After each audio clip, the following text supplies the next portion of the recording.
Hello, my beautiful.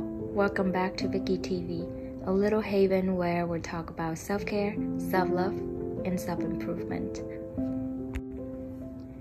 In today's video, I want to talk to you about something that has been in my mind for a while. I want to ask you this question.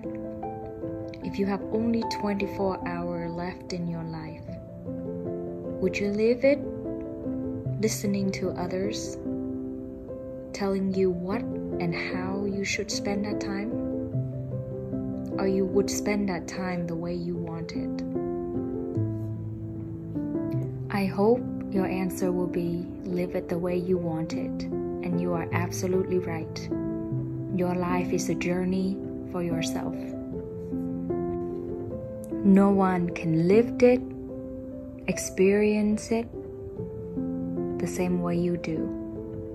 You make the decisions along the way to take the path that is right for you.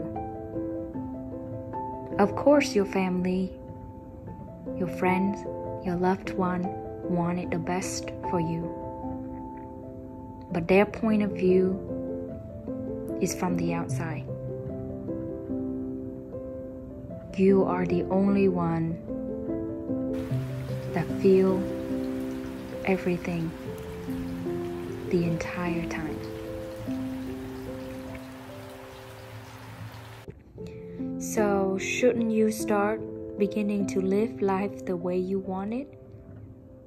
Pay less attention on what others think of you.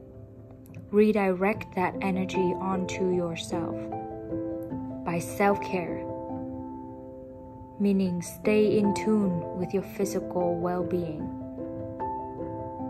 Self-love, by staying in tune with how your mental health is. And lastly, focus on self-improvement, self-growth, and one day blossom like a beautiful flower in a spring garden.